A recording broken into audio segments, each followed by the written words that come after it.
பழத்தோட்ட ஊழியங்கள் கத்தரருளின ஊழியங்கள் திராட்சை பழத்தோட்ட ஊழியங்கள் கத்தரருளின ஊழியங்கள் அவரில் நிலைத்திருந்து கனி கொடுப்போம் கத்தர் வாய்க்க செய்வார் அவரில் நிலைத்திருந்து கனி கொடுப்போம் கத்தர் வாய்க்க செய்வார் துதி உமக்கே துதி உமக்கே துதி உமக்கே என்றுமே என்றும் துதி உமக்கே துதி உமக்கே துதி உமக்கே என்றுமே என்றும் துதி உமக்கே என்றுமே என்றும் துதி உமக்கே என்றுமே திராட்சை பழத்தோட்ட ஊழியங்கள் கத்தரருளின ஊழியங்கள்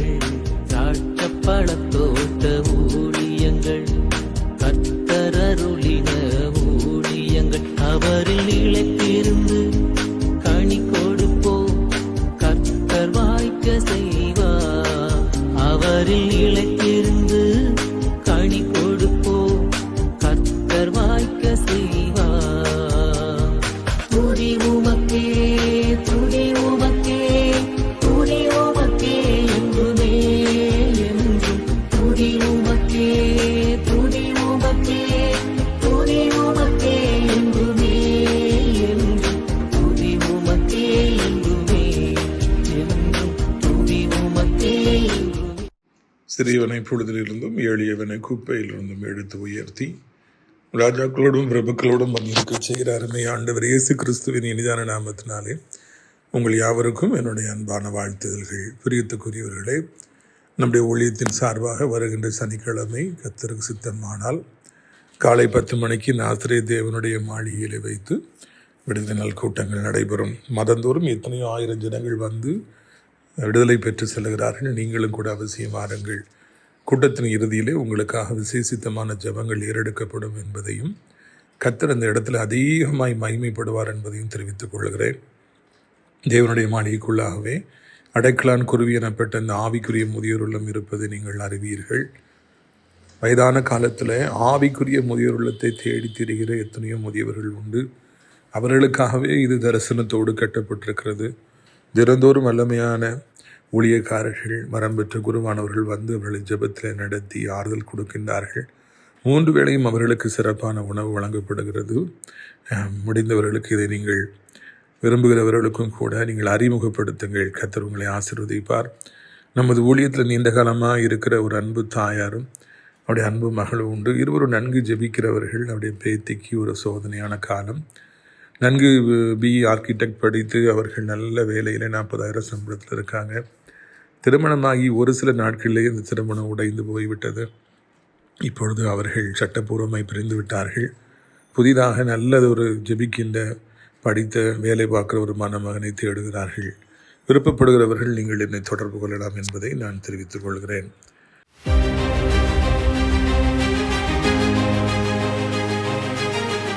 பிரியத்துக்குரியவர்களே, ரோமர் 12:12 ஒரு பகுதி சொல்கிறது, உபத்திரவத்தில் பொறுமையாக இருங்கள்.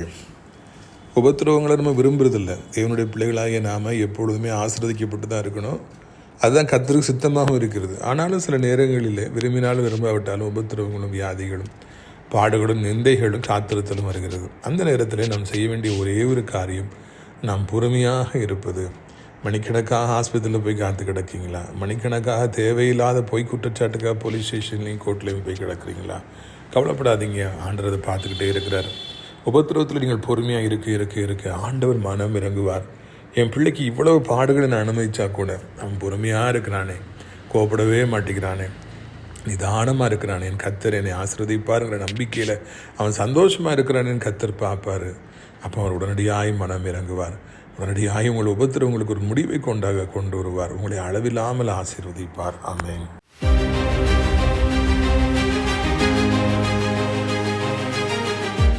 பிரியத்துக்குரியவர்களே, இந்த நாளிலும் நம்முடைய பிரயோஜனத்திற்காக 1 சாமுவேல் 9வது அதிகாரம் 3வது வசனம் முதல், சவுலின் தகப்பனாகிய கீசுடைய கழுதைகள் காணாமல் போயிற்று.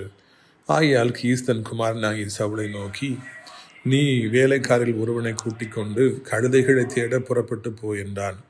அப்படியே அவன் புறப்பட்டு போனான். இங்கே கீசனப்பட்ட ஒரு தகப்பன் அவன் நிச்சயமாய் பணக்காரனாய்த்தான் இருந்திருக்க வேண்டும். ஏனென்றால் கழுதைகள் செல்வத்தின் வெளிப்பாடாக காணப்படுகிறது. அதை போலவே பல ஏற்பாடுகளில் இத்தனை ஆடுகள் இருந்தன, இத்தனை கழுதைகள் இருந்தன, இத்தனை ஒட்டகங்கள் இருந்தன என்றெல்லாம் அடிக்கடி போடப்பட்டிருக்கின்றன. எதற்காக அவைகள் போடப்பட்டிருக்கின்றன என்றால், அவைகளை வைத்திருப்பவர்கள் மிகப்பெரிய செல்வந்தர்களாக இருந்தார்கள் என்பது நமக்கு தெரியப்படுத்தும்படியாகவே அந்த ஸ்டாட்டிஸ்டிக்ஸ் மற்றும் அந்த கணக்குகள் நமக்கு கொடுக்கப்பட்டிருக்கின்றன. பிரியத்துக்குரியவர்களே, அவ்வளவு கழுதைகள் இருந்தாலும் சில கழுதைகள் அங்கே காணாமல் போய்விட்டன.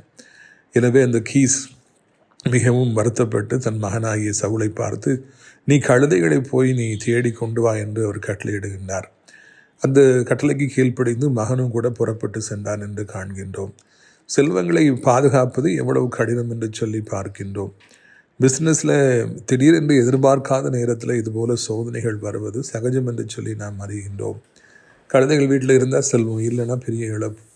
அதே மாதிரி நல்லா போயிட்டுருக்கிற பிஸ்னஸ், நல்லா போயிட்டுருக்கிற வாழ்க்கை, நல்லா போயிட்டுருக்கிற ஊழியம், நல்லா போய்கொண்டிருக்கிற பிள்ளைகளுடைய வாழ்க்கையுடைய எதிர்காலம் எல்லாவற்றிலும் திடீரென்று சொல்லி சோதனை காலம் வருகிறது. திடீரென்று சொல்லி அங்கே இழப்புகள் வருகிறது. என்ன செய்ய வேண்டும் என்று சொல்லி தெரியாமல் அங்கே தேய்க்கின்ற வேண்டிய நேரங்கள் வருகிறது. அப்பொழுது தகப்பன் முடிவெடுத்ததைப் போல நாமும் முடிவெடுக்க வேண்டும். தேடி கண்டுபிடிக்க வேண்டும். போனது போகட்டும், இனி என்ன செய்ய முடியும் என்று சொல்லி நாம் மனதை விட்டுவிடாதபடிக்கு எப்படியாவது அதை தேடி கண்டுபிடிக்க வேண்டும். மறுபடி பழையபடி நல்லபடியாக எல்லாவற்றையும் கொண்டு எடுத்து செல்ல வேண்டும் எனப்பட்ட மன உறுதி நமக்கு வேண்டும். வாழ்வில் சறுக்குகின்ற பொழுது ஐயோ என்று சொல்லி உட்கார்ந்து விடாதிருங்கள். எழும்ப முயற்சி செய்யுங்கள். எப்படியாவது மறுபடியும் வாழ வேண்டும் என்று சொல்லி ஆசைப்படுங்கள். எத்தனை முறை எக்ஸாமில் ஃபெயில் ஆனாலும் மறுபடியும் போராடி நான் எழுதுவேன், நான் எல்லா அரியரையும் நான் கிளியர் பண்ணுவேன், நான் எப்படியாவது ஒரு டிகிரி ஹோல்டராக நான் மாறுவேன், எப்படியாவது உயர்ந்த வேலைக்கு நான் செல்வேன் எனப்பட்ட மன உறுதி நமக்கு வேண்டும். பிரியத்துக்குரியவர்களை, போராடுகிற மனம் உடையவர்களே வாழ்விலே மிகப்பெரிய சாதனையாளர்களாக மாற்றப்படுகிறார்கள். ஒரு ஃபுட்பால் பிளேயர் எதிர்த்த டீம் ஒரு கோல் அடிச்சிருச்சுன்னா, நல்ல ஃபுட்பால் பிளேயர் கடைசி நிமிடம் வரைக்கும் அதை திருப்பி அடிக்க வேண்டும் என்று சொல்லி போராடுவான். ஆனால் மனம் சோர்ந்து போகின்றவர்களோ இனி எப்படி விளையாட முடியும், ஒரு கோல் வாங்கிட்டோம் 2 கோல் வாங்கிட்டோன்னு ஃபங்க் ஆயிடுவாங்க. அதன் பிறகு அந்த மேட்ச் சுவாரஸ்யமாகவே இருக்காது, அது அப்படியே தோற்று போய்விடும். பிரியத்துக்குரியவர்கள், போராடுகிற மனப்பக்குவம் வேண்டும். கழுதைகள் தொலைந்தால் என்ன, எக்ஸாம் ஃபெயில் ஆகி போனால் என்ன, மேரேஜ் ஃபெயில் ஆகி போனால் என்ன, பிஸ்னஸில் பல லட்சங்கள் கோடிகள் நமக்கு நஷ்டம் வந்திருந்தால் என்ன, ஊழியத்தில் பெரிய அவமானங்கள் நமக்கு வந்திருந்தால் என்ன, அவைகளை தேட வேண்டும். மறுபடியும் நான் அவைகளை கேட்டுவேன், மறுபடியும் அவைகள் நான் உருவாக்குறேங்கிற மன உறுதி வேண்டும். இயேசுவும் கூட இழந்து போனவைகளை திரும்ப பெற்றுக் கொடுக்கவே அவர் வந்தார் என்று சொல்லி இந்த பைபிள் சொல்கிறது என்பதை நாம் மறக்கக்கூடாது. அங்கு தனையிலும் கூட தகப்பனுடைய கட்டளைக்கு அவர் கீழ்ப்படிந்து தன் வேலைக்காரனை அழைத்து கொண்டு உடனடியாக அவர் போனார். கீழ்ப்படுகிறது தான், அந்த படிதான் உலகத்தில் அனைத்து ஆசீர்வாதங்களுக்கும் ஆரம்பம் என்பதை மறக்கவே கூடாது. தகப்பன் சொன்னால் கீழ்ப்படுகிற பிள்ளைகள் மிகப்பெரிய அடைக்கலத்தில் வைக்கப்படுகிறார்கள். தாய் சொன்னால் கீழ்ப்படுகிற பிள்ளைகள் இந்த உலகத்தை ஆளுகை செய்கின்றவர்களாக மாற்றப்படுகிறார்கள். பிரியத்துக்குரியவர்களே, உங்களுடைய வாழ்க்கையில் இந்த கீழ்ப்படிதல் என்பது இருக்கிறதா? அன்பில்லாதவன் தேவனை அறியான் என்ற ஒரு தேவனுடைய வசனம் இருக்கிறது. அதை போலவே கீழ்ப்படிதல் அறியாதவர்கள், கீழ்ப்படிதல் இல்லாதவர்கள் தேவனை அறியார்கள், ஆசீர்வாதங்களை அறியார்கள், சமாதானத்தை அறியார்கள். ஒரு வாழ்க்கையில் ஒருபொழுதும் வெற்றி பெறவே மாட்டார்கள். இங்கே இந்த சாதாரணமான வாலிபன் ராஜாவாக இஸ்ரவேலுக்கு மாற்றப்படுவதற்கு முக்கியமான காரணம் தகப்பனுடைய வார்த்தைக்கு கீழ்ப்படிந்து அங்கே உடனடியாக அந்த கழுதைகளை தேடி ஒவ்வொரு இடமாக அவர் கடந்து போனார் என்று சொல்லி பார்க்கின்றோம். அதை பார்க்கிற பொழுது எனக்கு மிகவும் சந்தோஷமாக இருக்கிறது. பாருங்கள், பல இடங்களுக்கு போனாலும் அந்த கழுதைகளை காணவில்லை. அவர்கள் தூப்பு எனப்பட்ட நாட்டிற்கு வந்த பொழுது சவுல் தன்னுடைய வேலைக்காரனை நோக்கி, என் தகப்பன் கழுதைகள் மேலுள்ள கவலையை விட்டு நமக்காக கவலைப்படாதபடிக்கு திரும்பி போவோம் வா என்றான். அங்கே எவ்வளவோ தேடியும் கூட, எவ்வளவோ உச்சு நோக்கி பார்த்தும் கூட அவர்களுடைய கழுதைகளை கண்டுபிடிக்க அவர்களாலே முடியவில்லை. மனிதனுடைய பலன் அவ்வளவுதான். முயற்சி எடுக்கலாம், தேடலாம், ஓடலாம். ஆனாலும் கூட கழுதைகளை கிடைக்க செய்வது ஆண்டவர் அல்லவா? இழந்து போன செல்வங்களை திருப்ப கொடுப்பது ஆண்டவர் அல்லவா? இழந்து போன சரீர பலத்தை திரும்ப தருவது ஆண்டவர் அல்லவா? எத்தனை ஹாஸ்பிட்டல்னாலும் நீங்கள் போய் பாருங்கள், அவங்க ஒன்று தான் எழுதியிருப்பாங்க, we treat and God heals. அவ்வளோதான். மருத்துவர்கள் முடிந்ததை செய்வார்கள், மருந்துகளை கொடுப்பார்கள், ரண வைத்தியம் செய்வார்கள், ட்ரிப்ஸ் ஏற்றுவார்கள், இல்லைன்னா கையை காலை வெட்டுவாங்க, ஏதாவது பண்ணி எப்படியாவது இந்த வியாதியை சுகமாக்க வேண்டும் என்று முயற்சி எடுப்பார்கள். சுகம் கொடுப்பது கர்த்தர் தான், இல்லையா? அந்த ஒரு உண்மையை நாம் அறிந்து கொண்டாலே நம்முடைய வாழ்க்கையிலே நாம் கவலைப்பட வேண்டிய அவசியமே இல்லை. பிரியத்துக்குரியவர்களே, இவர்கள் எவ்வளவோ தேடியும் அங்கே கழுதை கண்டுபிடிக்க முடியவில்லை. உடனே அந்த சவுல், அந்த மகன் சொல்கிறார், எப்பா வேலைக்காரா, நம்ம போயிடுவோம். ஏன்னா இது வரைக்கும் அப்பா கழுதை நினச்சி தான் கவலைப்பட்டுக்கிட்டு இருந்தாங்க. நம்ம வந்து 2-3 நாள் ஆயிடுச்சு, இன்னும் வீட்டுக்கு போகலன்னா இனி அப்பா கழுதைகளை குறித்து கவலைப்படாதபடி நம்மை குறித்து கவலைப்படுவார் என்று சொல்லி அங்கே அவர் ஒரு புதிதான ஒரு வார்த்தையை சொல்வதை பார்க்கின்றோம். ஒன்று, அவர் மேலோட்டமாக பார்க்கும்போது அப்பாவுடைய மனதிலுமே புரிந்திருந்த ஒரு மகனாக, அப்பா மேலே பாசமுள்ள ஒரு மகனாக, அப்பா கவலைப்படக்கூடாதுன்னு சொல்லி திரும்ப ஒரு மகனாக தோன்றலாம். ஆனால் இன்னொரு பக்கத்தில் நின்று நாம் பார்க்கின்ற பொழுது ஒரு சிறப்பான உண்மையை நாம் புரிந்து கொள்கிறோம். சால் was about to give up his search and pursuit. இவ்வளோ தானே தேடியாச்சு, இனியும் கிடைக்கல, இனியா கிடைக்க போகுது. இத்தனை ஊருக்கு வந்து பார்த்தாச்சு, யாருக்கு தெரியும் இதென்ன மந்திர கண்ணாடியாக இருக்குது, கழுதைகள் எங்கே இருக்குன்னு பார்க்குறதுக்கு. இனி தேவையில்லை, இனி போய் தேடினாலும் கிடைக்காது, அதனால் பேசாமல் வீட்டுக்கு போயிடுவோம். Bus about to give up. இன்றைக்கு நிறைய பேர்கள் முயற்சியை ஆரம்பிக்கின்றார்கள், ஓட ஆரம்பிக்கின்றார்கள், போராட ஆரம்பிக்கின்றார்கள். உண்மையிலே அவங்கள பாராட்டணும். போராடுறவங்க யாராக இருந்தாலும் நான் நிச்சயமாக அவர்களை பாராட்டுவேன். இன்று படிக்கிற மாணவர்கள் எத்தனையோ பேர்கள் பெட்ரோல் பங்க்கில் இரவு முழுவதும் வேலை பார்த்து விட்டு காலையில் கிளாஸுக்கு வருவாங்க, கிளாஸில் தூங்கிட்டு இருப்பாங்க. என்னவென்று கேட்டால் அவருடைய உழைப்பை எனக்கு சொல்லுவார்கள். அதே போல் வாழைத்தார்களை வெட்டி அவர்களை அந்த வாழைத்தார்களை வேன்களில் ஏற்றி உழைத்து பணம் சம்பாதித்து அந்த பணத்தில் ஃபீஸ் கட்டி படிக்கிற பிள்ளைகள், சூப்பர் மார்க்கெட்டில் வேலை பார்த்து அந்த பணத்தை வைத்து படிக்கிற பிள்ளைகள், டியூஷன் எடுத்து அந்த பணத்தை வைத்து ஃபீஸ் கட்டுற பிள்ளைகள் எவ்வளோ பேர் இருக்காங்க. அவர்களெல்லாம் நான் மிகவும் பாராட்டுவேன், அவர்களை நான் நிச்சயமாக நான் ஊக்குவிப்பேன். ஏன்னா அவர்கள் போராடுறாங்க, வாழ்க்கையில் எப்படியாவது வெற்றி பெறணும், அம்மா அப்பா பணம் தர முடியலன்னா என்ன, நாம் சம்பாதிச்சு நாம் படிப்போம் அப்படிங்கிற ஒரு இந்த மனநிலைமை பாராட்டப்பட வேண்டியது. இதே போல் எத்தனை பேர் இந்த உலகத்தில் முன்னேற வேண்டும் என்று போராடுறாங்க. வெற்றி கிடைக்கவில்லை என்றாலோ அங்கே சூழ்நிலை மாறுது, மனிதனுடைய மனமானது சோர்ந்து போகிறது. இது மிகவும் இயல்பானது. எல்லா மனிதர்களுமே ஒரே போல மனநிலைமை உடையவங்க போராடுவாங்க. ஆனால் அதுக்கு பிறகு வெற்றி கிடைக்கலன்னா இந்த போராடி என்ன பிரயோஜனம், இவ்வளோ உழைத்து என்ன பிரயோஜனம், இவ்வளோ ஜெபித்து என்ன பிரயோஜனம், இவ்வளோ பரிசுத்தமாக வாழ்ந்து என்ன பிரயோஜனம், இவ்வளவு ஒழுக்கமாய் வாழ்ந்து சர்ச்சைக்கு ஒழுங்காக போய் ஊழியத்தில் இருந்து கர்த்தருக்காக நின்று என்ன பிரயோஜனம். எனவே நான் பின்வாங்கலாம், இனி நான் பழையபடி நான் போயிடலாம், நானும் ஒரு சாதாரணமான மனிதனாக வாழ்ந்துடலாம், நானும் கூட எல்லாரையும் போல மகிழ்ச்சியாக இந்த உலகத்து வாழ்க்கையை என்ஜாய் பண்ணலாமே, இந்த கட்டுப்பாடான வாழ்க்கையினால் ஒரு பிரயோஜனமும் இல்லையே என்று சொல்லி அநேகர் பின்வாங்க முடிவு செய்வதை பார்க்கின்றோம். இந்த பின்வாங்குகின்ற முடிவை எடுக்க வைக்க வேண்டும் என்று தான் சாத்தானானவன் இரவும் பகலும் போராடி கொண்டே இருக்கிறான். You should give up, there is no use of fighting in the life. போராடுறதுனால வாழ்க்கையில் ஒரு பிரயோஜனம் இல்லை, நீ பின் திரும்பி போயிரு, நீ என்ன போராடினாலும் உனக்கு வெற்றி கிடைக்காது என்று இரவும் பகலும் சாத்தானானவன் பேசிக்கொண்டே இருக்கின்றான். பிசாசானவனை குறித்து வேதம் சொல்லுகிறது. The Holy Bible says that பிசாசானவன் அவன் பொய்க்கு பிதாவுமாக இருக்கிறபடியினாலே, அதான் அவனுடைய பெயர், அவன் பொய்க்கு பிதா. எப்போ பார்த்தாலும் பொய் சொல்லிக்கிட்டே தான் இருப்பான். நீ விளங்கவே மாட்ட, முன்னேறவே மாட்ட, எவ்வளவு நீ போராடினாலும் ஒன்றும் இல்லை. அதனால தான் அநேகர் பின்வாங்கிடுறாங்க. இந்த சவுலும் கூட பின்வாங்குகிற ஒரு மனநிலைமைக்கு வந்து விடுவதை பார்க்கிறோம். பிரியத்துக்குரியவர்களே, பின்வாங்குவதற்காகவா ஆண்டவர் நம்மை அழைத்தார்? பாதியில் விட்டு போவதற்காகவா ஆண்டவர் நம்மை அழைத்தார்? கொஞ்ச காலம் ஆண்டவரை தேடி அவரை விட்டு விட்டு போவதை விட இந்த உலகத்தில் வேதனையான காரியம் என்று எதுவுமே கிடையாது. கொஞ்ச காலம் ஊழியம் செய்து நம்ம ஆண்டரை விட்டுட்டு போயிட்டோம், ஊழியத்தை விட்டுட்டோம்னா அதை விட ஒரு வேதனையான காரியம் எதுவுமே கிடையாது. அதை விட பிறக்காமல் இருப்பது நல்லது என்று சொல்லி பைபிளில் நம்ம வாசிக்கிறோம். அநேகர் கொரோனா காலத்தில் அந்த ஊழியத்தில் மிகப்பெரிய பாதிப்பை அடைந்தார்கள். விளைவு என்னவாயிற்று தெரியுமா? இப்பொழுது அவர்கள் ஊழியத்தை நிறுத்தி விட்டார்கள். பிரியத்துக்குரியவர்களை, ஊழியம் செய்வது கிடையாது. காரணம் என்ன? ஊழியத்திலே தோல்வி. எத்தனை தோல்வி வந்தாலும் ஆண்டவருக்காக நாம் முடிந்ததை செய்ய வேண்டும். முடிந்த ஊழியத்தை செய்து கொண்டே தான் இருக்க வேண்டும். முடிந்த அளவுக்கு நாம் பணம் சம்பாதிக்கும் முயற்சி எடுத்துக்கொண்டே தான் இருக்க வேண்டும். நம்முடைய தாய் தகப்பனை தூக்கி சுமப்பதற்கு முடிந்த அளவுக்கு நாம் பிரயாசம் எடுத்துக்கொண்டே தான் இருக்க வேண்டும். அப்பொழுது தான் நம் வாழ்க்கையில் வெற்றி பெறுவோம். பாருங்கள், 6ஆம் வசனம் சொல்லுகிறதற்கு அவன், இதோ இந்த பட்டணத்தில் தேவனுடைய மனுஷன் ஒருவன் இருக்கிறார், அவர் பெரியவர், அவர் சொல்லுகிறதெல்லாம் தப்பாமல் நடக்கும். அங்கே போவோம். ஒருவேளை அவர் போக வேண்டிய வழியை நமக்கு தெரிவிப்பார் என்றார். அப்போ பார்த்தீங்களா, அவர் கையில் திருமண்டங்கள்லாம் காலியாகி போச்சு. அவர் கடைசி சொல்கிறது, தேவனுடைய மனுஷனிடத்தில் அவரை கொண்டு போவதற்கு காணிக்கை ஒன்றும் இல்லையே என்றான். இந்த நேரத்தில் தான் அவருடைய வேலைக்காரன் அங்கே செயல்படுவதை பார்க்குறோம். ஐயா, நம்ம திரும்பி போக வேண்டாம், இவ்வளோ தூரம் வந்துட்டோம், இந்த ஊரில் ஒரு ஊழியக்காரன் இருக்கார், தீர்க்கதரிசி இருக்கார், அவரை போய் நம்ம பார்ப்போம், அவர் நமக்கு என்ன செய்யணும்னு சொல்லுவார், கழுதைகளை குறித்து நமக்கு சொல்லுவார், நமக்கு ஒரு வெளிச்சத்தை கொடுப்பார், நம்முடைய பலத்தினாலே முடியாததை ஊழியக்காரன் அவர் நமக்கு தெரியப்படுத்தி அந்த கழுதைகளை பெற்றுக்கொள்ளும்படியாக நமக்கு உதவி செய்வார் என்று அங்கே சரியான ஒரு ஆலோசனை கொடுப்பதை பார்க்கிறோம்.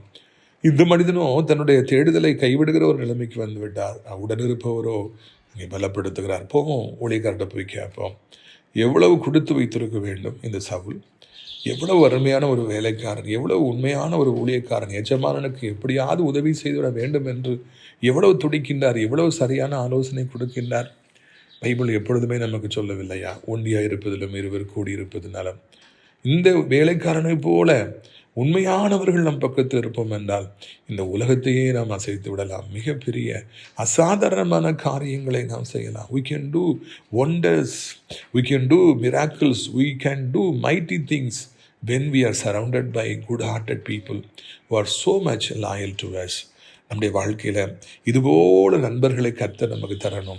நம்ம விழும்போதெல்லாம் நம்மளை தூக்கி விடணும். நம்ம விழும்போதெல்லாம் கவலைப்படாது, அடுத்த முறை நிச்சயமாக உனக்கு வெற்றி தான். இந்த எக்ஸாமில் ஃபெயில் ஆனா என்ன, அடுத்த எக்ஸாமில் கண்டிப்பாக பாஸ் ஆயிடுவேன், டிஸ்டிங்ஷனில் பாஸ் ஆகாமங்கண்ணே என்று சொல்லி நம்மை தட்டி கொடுக்கிறவர்கள். வா, உனக்கு டியூஷன் வைப்போம், உனக்கு நான் அந்த மேக்ஸ் நான் சொல்லித்தரேன், வா, இங்கிலீஷ்க்கு நான் கோச்சிங் கொடுக்குறேன்ப்பா, நீ வாப்பா என்று சொல்லி கொடுக்குற நம்மை உற்சாகப்படுத்துகிற மனிதர்கள் வேண்டும். என்னுடைய பிள்ளைகளாகி நீங்கள் எல்லோரையும் உற்சாகப்படுத்துகின்றவர்களாக இருக்கிறீர்களா? வாலிபர்கள் ஏதாவது சாதனையை செய்துவிட்டு வரும்பொழுது, ஒரு காம்படிஷன் போயிட்டு வெற்றி பெற்று வரும்பொழுது அவர்களை பாராட்டுகின்றீர்களா? நீங்கள் சொல்கிற பாராட்டுகிற வார்த்தைகள் அவர்களை எவ்வளோ உற்சாகப்படுத்தும் தெரியுமா?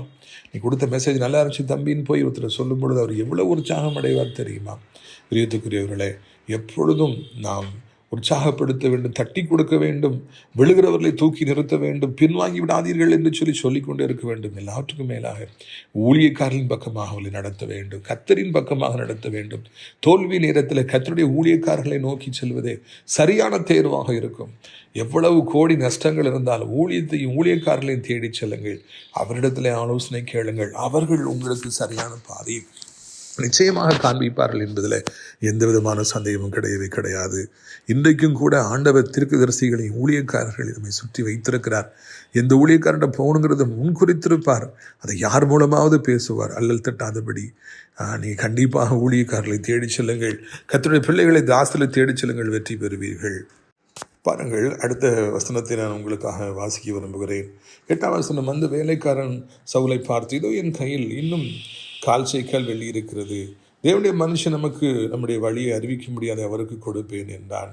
பார்த்தீங்களா, அவங்க 2 பேரும் கையில் காசு இல்லைன்னு அவர் சவுல் சொன்னோன்னே, இவர் நான் காசு வச்சுருக்கேன், வாப்பா வா அப்படின்னு சொல்லிட்டு அங்கே பார்த்துங்கள், அங்கே சரியானபடி உதவி செய்வதையும் பார்க்குற, காசையும் கொடுக்குறான்.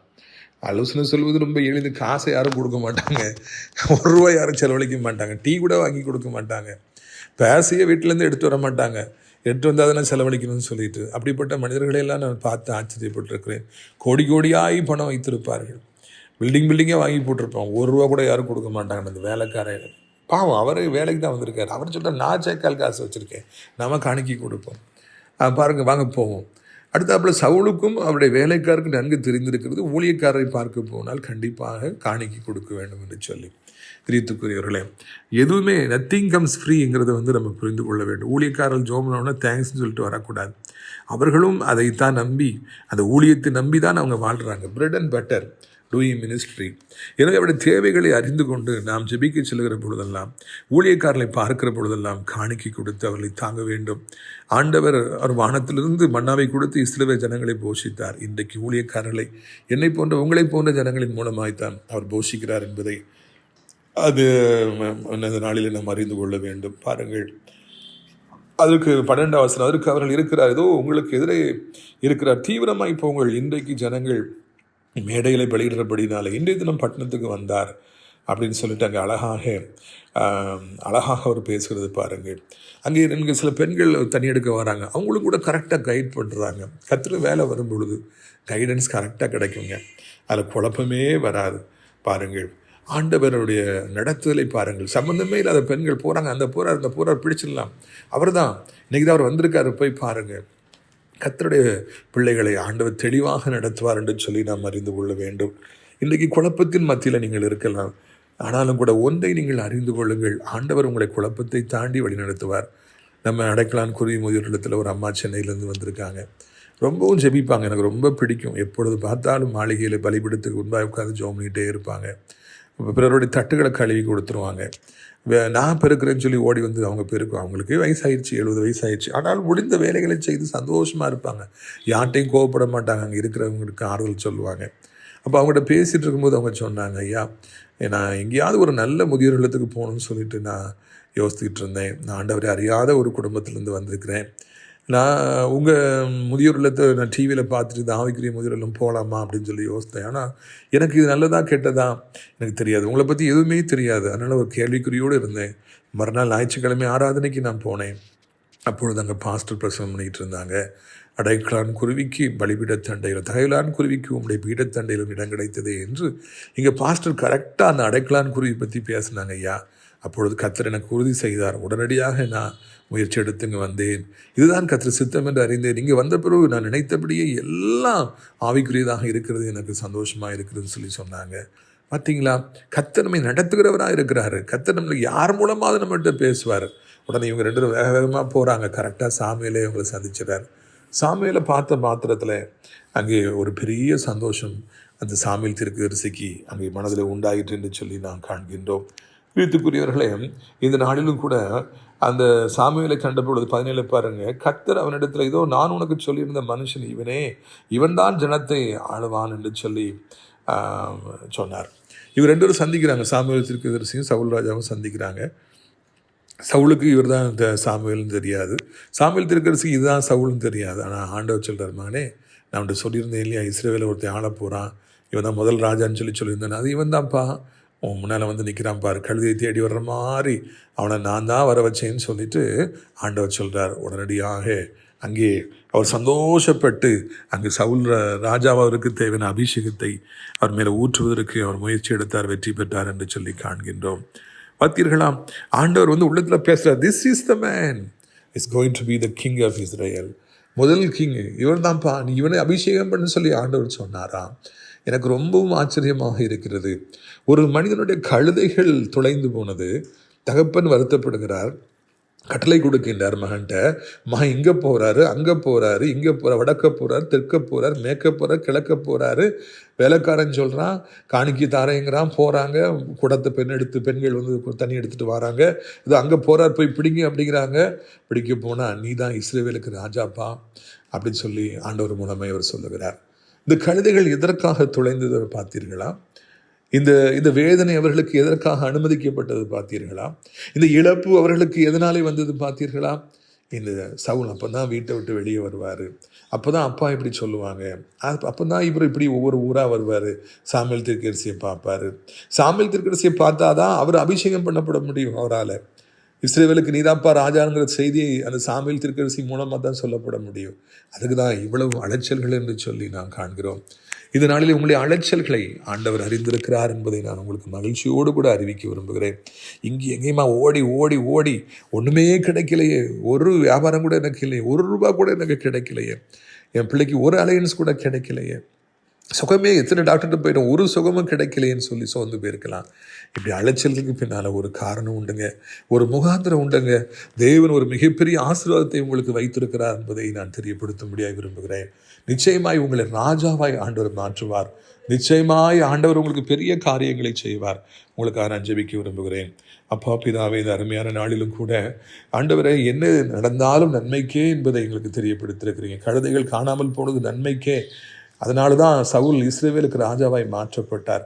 தகப்பனே, எங்களுக்கும் கூட அப்படிப்பட்ட ஒரு நல்ல மனநிலைமையை தர வேண்டும் என்று சொல்லி கெஞ்சி மன்றாடுகிறோம். கர்த்தாவே, ஆண்டவரே, இழந்து போனவர்கள், கழுதைகளை இழந்து போனவர்கள், சொத்துக்களை இழந்து போனவர்கள், பிள்ளைகளை இழந்து போனவர்கள், அங்கு இங்குமாய் அலைச்சல்கள் மத்தியிலே ஒன்றுமே கிடைக்கவில்லை என்று மனம் பேதலித்து போயிருக்கிற பிள்ளைகள், ஆண்டவரே சோத்திரம் ஐயா, எல்லாருக்கும் உதவி செய்யுங்க. அந்த கழுதைகள் திரும்ப வரும்னு அவர் தீர்க்கதரிசனம் சொன்னார். அதுபடி அந்த கழுதைகளும் கடைசியில் திரும்ப வந்தது.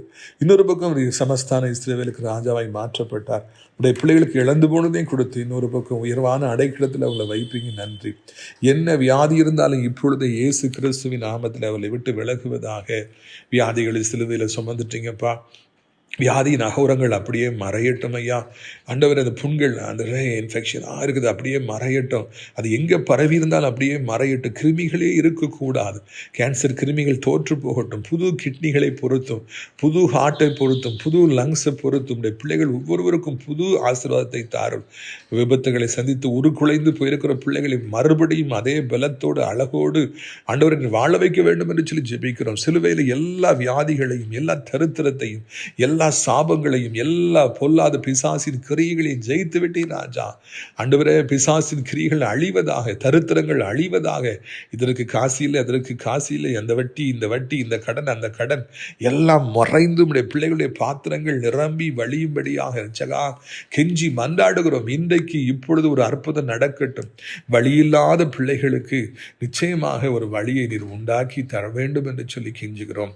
வருமானங்கள் வேண்டும், அதுவும் எங்களுக்கு நிரந்தரமான வருமானங்களை நீர் எப்படியாவது ஏற்படுத்தி தாரும்.